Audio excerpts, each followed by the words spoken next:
Good evening and thanks for joining us on today's edition of Prime News, this 22nd day of February 2022. My name is Fon Quinter, beaming live from Douala, Cameroon's economic capital. Begin today's edition of Prime News with religious news, where Monsignor Aloysius Fondang Abanglo, currently a teacher and formator at the St. Thomas Aquinas Major Seminary in Bambui, has been appointed as Bishop of the Diocese of Mamfe, replacing Monsignor Andrew Nkea. His appointment by the Holy Father was made public this 22nd day of February by the Bishop of the Bamenda Archdiocese, Grace Bishop Andrew Nkea.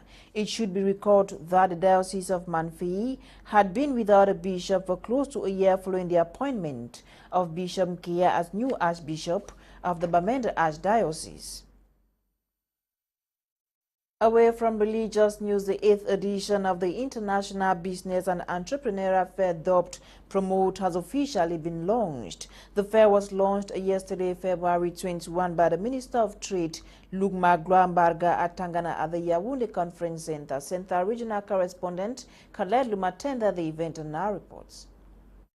Over 700 local and foreign business persons have gathered at the Ewane Conference Center in the 8th edition of Promote, launched by the Minister of Trade and Commerce, Luc Magrambarga Atangana, representative of Prime Minister Joseph Dion Guti. The event that took place Monday, February 21st, was launched under the theme, The Industrialization of Africa, a Key to the Emergence of the Continent. The week-long exhibition event of small and medium-sized enterprises to promote made-in-Cameroon products witnessed the presence of the Canadian ambassador to Cameroon, the British High Commissioner, Director Generals of different companies in and out of Cameroon. All took turns to demonstrate how trade fairs like Promote can serve as catalysts to industrial development in Africa and enkindle emergence in the entire continent. That the UK remains committed to the long-term commitment to the long term of improving trade with Cameroon, which has recovered sharply as the pandemic has subsided. That with the UK Cameroon Chamber of Commerce and other fora, we will look not to just promoting trade to Cameroon, but also supporting Cameroonian trade to the UK, particularly in the year that the UK hosts the Commonwealth Games in Birmingham in July. The event saw the award of diploma to honor some partners of Promote who have been supporting organizers in favor of small and medium-sized enterprises in Cameroon. If you want to reach emergence policy, it's time to completely, change our economy. The chain of value, to integrate our economy on international chain of value. It means industrialization of our countries, our continent. And you know that we have the potential, we have the means. So it's time to do it. Otherwise, it will be late. And I am sure that we will be at time. This is the big message of this edition. Industrialization of the continent as a key, the key of our emergence. As the fair continues to the 27th of this month with variety of stands of business persons in all spheres, Cameroonians will certainly take advantage of this opportunity at the Business and Partnership Fair promotes. Now, teachers in Babaju have protested against unfavorable working conditions plus little pay and acknowledgement they receive from the state. They equally decry the deplorable conditions they have been living in for several years. Heads of syndicates were called at the Star Building today, with the teachers hoping that meaningful decisions will be arrived at. Nora Kakebi with details in this report.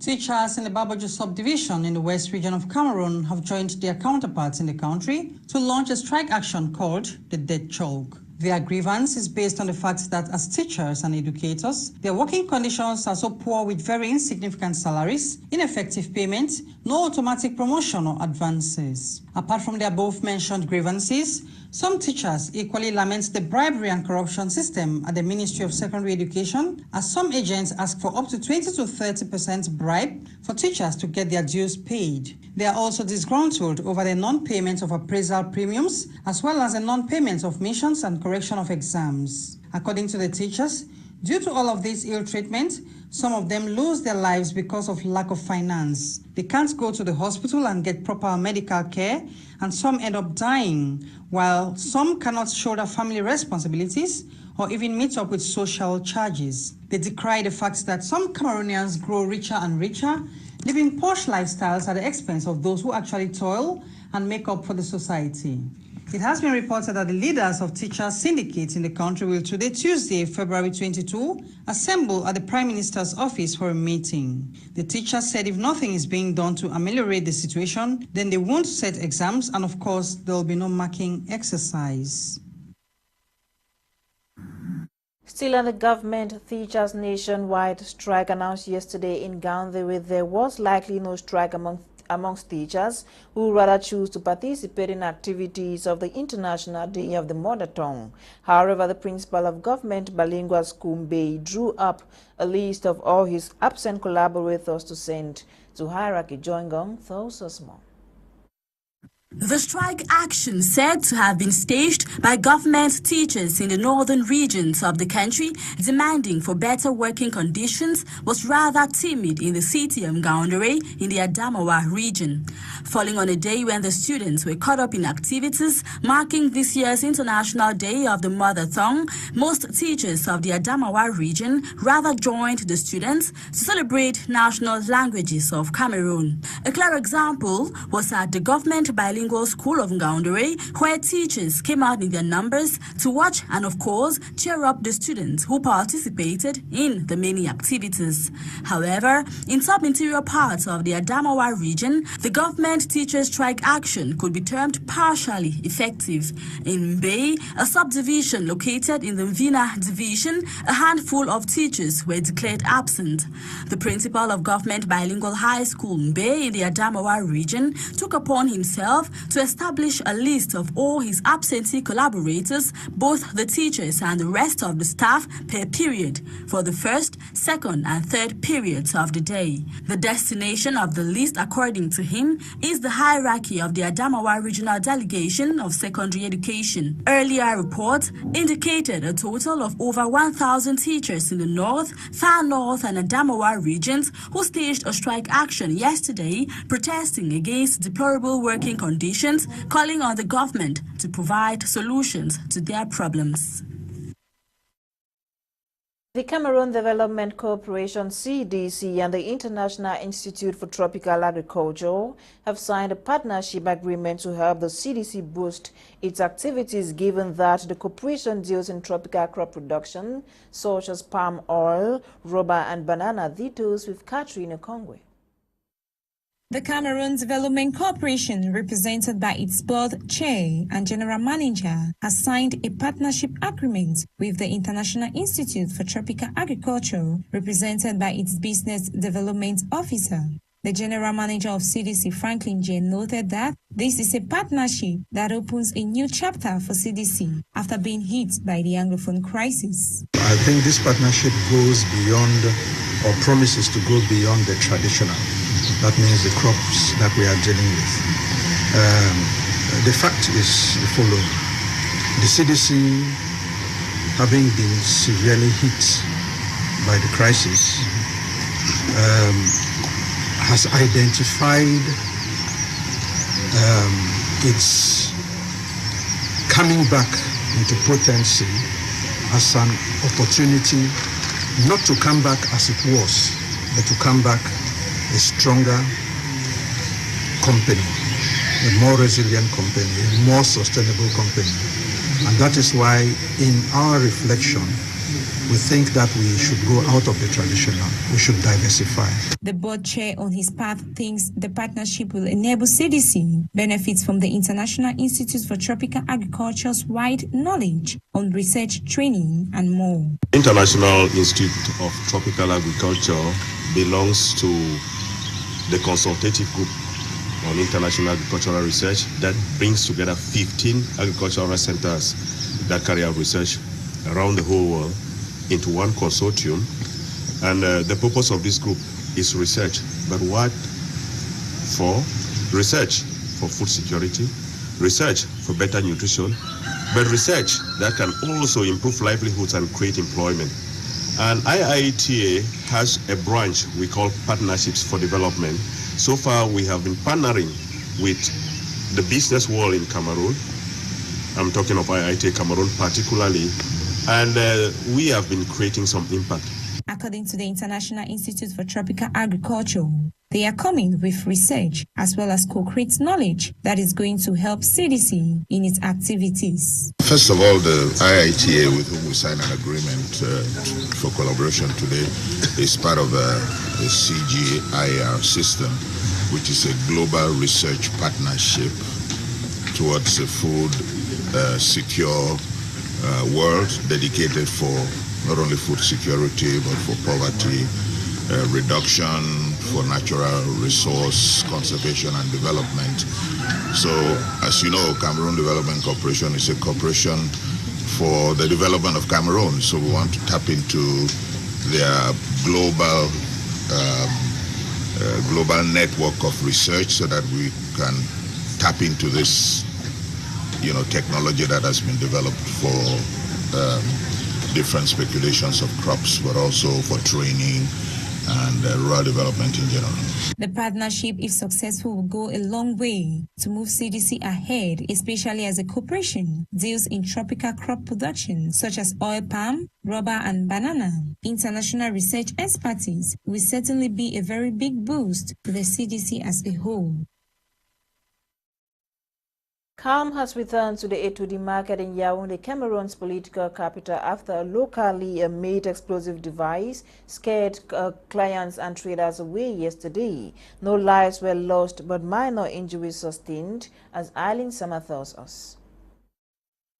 This is the spot where the locally made explosive was dropped and where it exploded under this table belonging to a trader at the A2D Market in Yaoundé around 7:30 a.m. Monday morning, February 21, 2022. It brought daylight while the traders were busy with customers and sales. Wrapped in a yellow market bag, the explosive is made of the battery of a motorbike and electric wires. Eyewitnesses say the sound from the locally made explosive was indeed loud, like that of a real bomb, and scared everyone who was in and around the market, situated not far from the presidential palace in A2D. No deaths were recorded, but reports say few persons got minor injuries. Law enforcement officers reported to the scene at press hour, while security at the market stepped up and an investigation launched to trace the author of the homemade bomb. It is worth recalling that this is the fifth explosion of this kind that the nation's capital, Yaoundé, has witnessed within 2 years. One of such happened on November 1, 2020 at a bar in Sam, Yaoundé, where a homemade bomb was detonated, leaving 9 people seriously injured. The explosive was also made of a motorcycle battery, a memory card, and electric wires. Meanwhile, in July same year, 4 people sustained minor injuries and 2 other small attacks were reported in June, thus calling on the authorities in the city to beef up security at markets, commercial centers, and other busy spots in Yaoundé.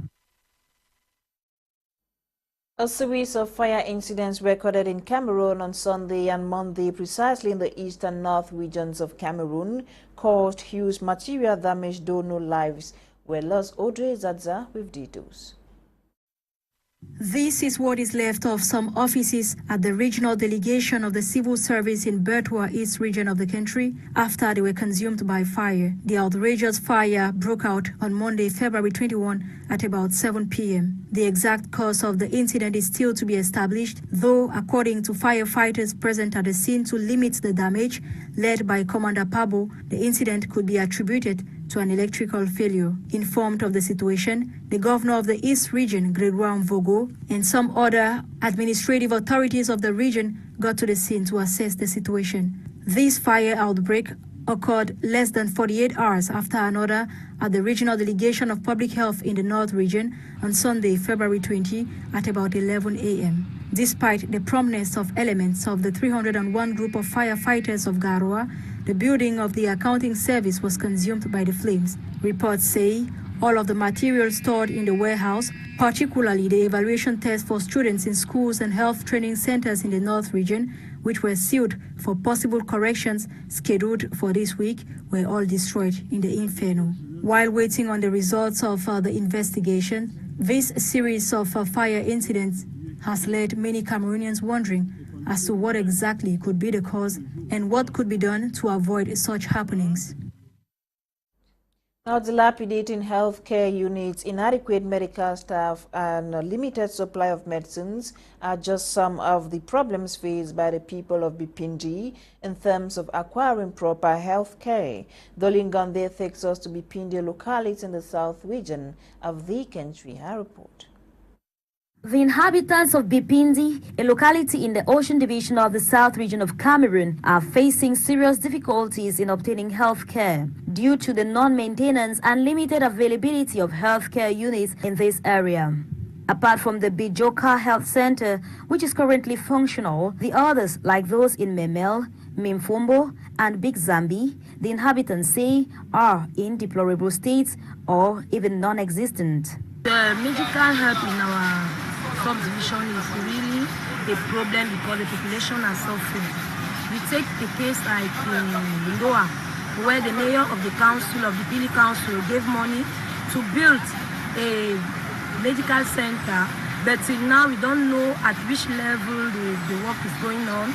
We don't have doctors, we don't have nurses, we don't have even medicines we don't have. Besides the fact that the dilapidating hospitals lack adequate and sufficient medical personnel, there are also no medicines, no beds, but nonetheless, talking to this health expert, we are told, despite the limited facilities, the team is still doing its best in terms of healthcare provision.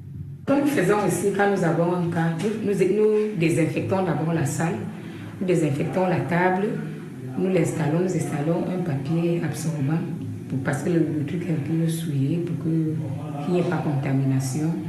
Bon, le malade accouche normalement. Dieu merci, nous avons pas. Quand un cas est critique, nous référons.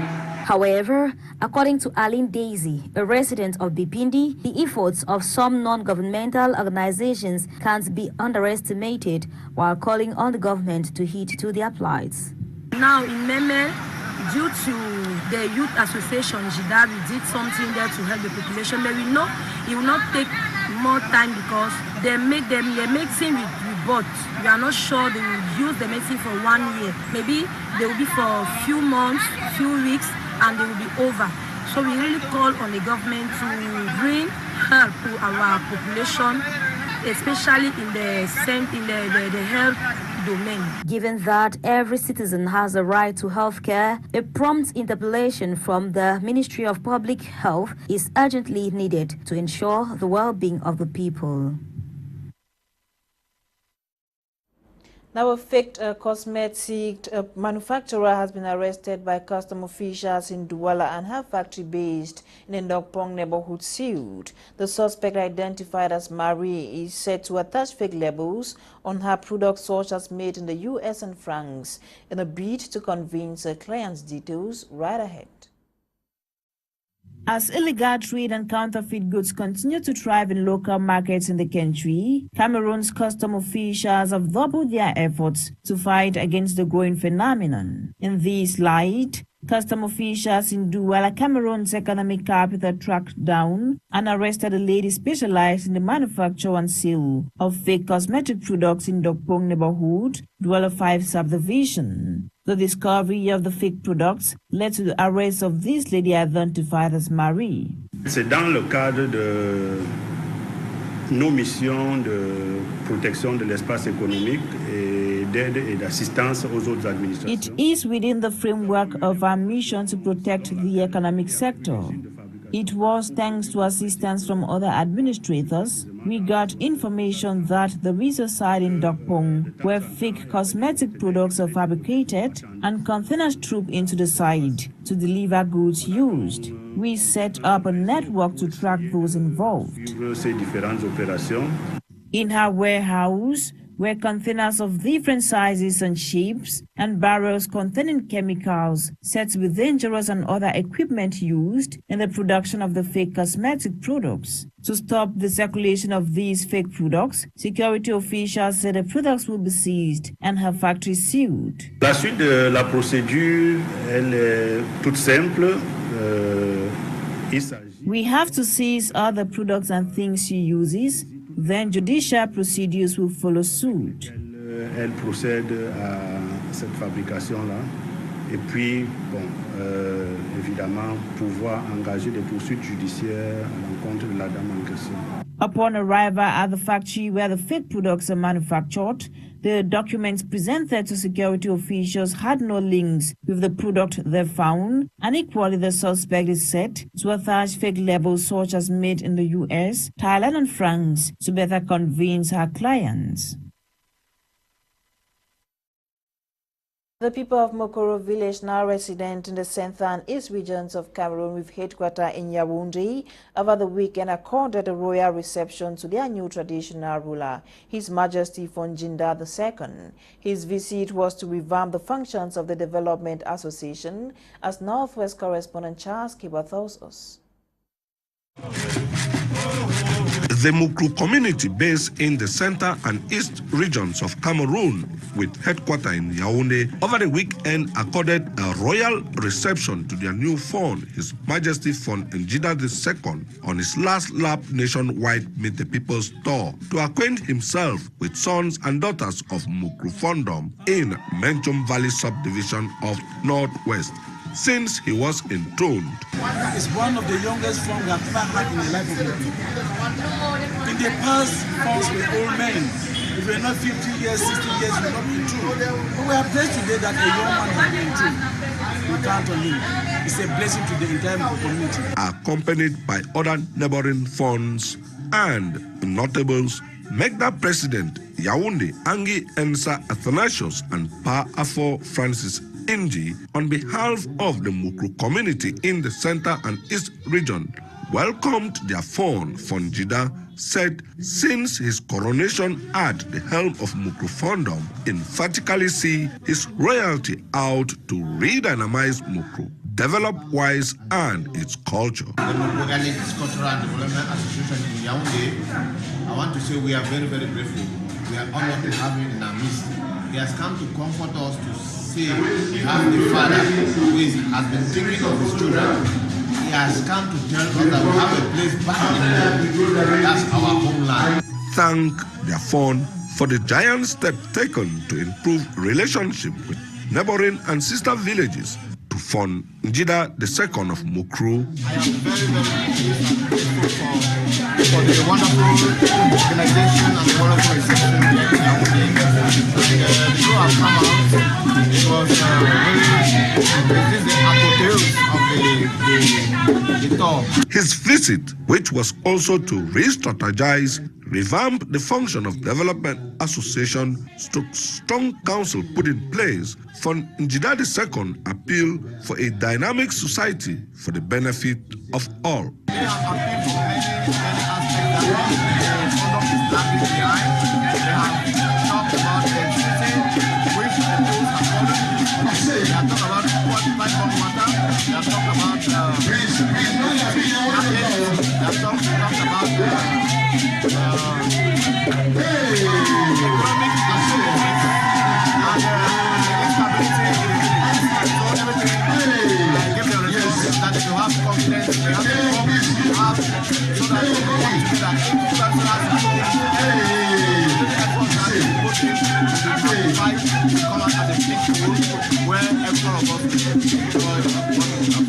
Designation and installation of the Fon's representative, gift to the Fon/Queen Mother as the Uku and Uzikwa dance grace the day.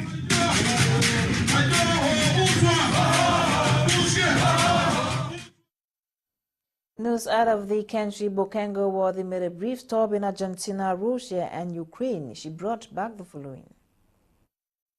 Climate change and crises around the world has become a major environmental burden in recent times.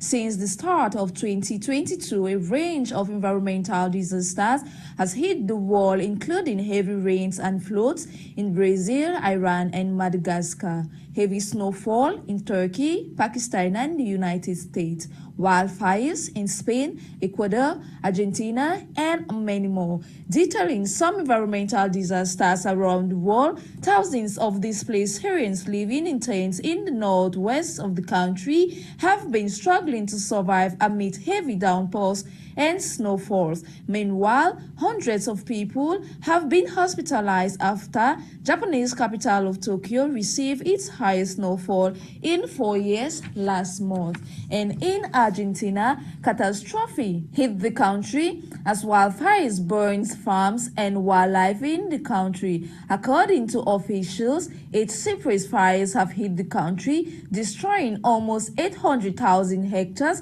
consuming about 74,000 hectares a day, destroying a whole region that is dependent on agriculture. Officials say strong winds, low humidity, and dryness from drought fueled this fire that started in the region since mid-January up till last Sunday. Nonetheless, firefighters who have been battling with the tragedy had a sigh of relief on Sunday as light rains began falling, offering a prospect of relief to the region that has suffered extreme heat and drought.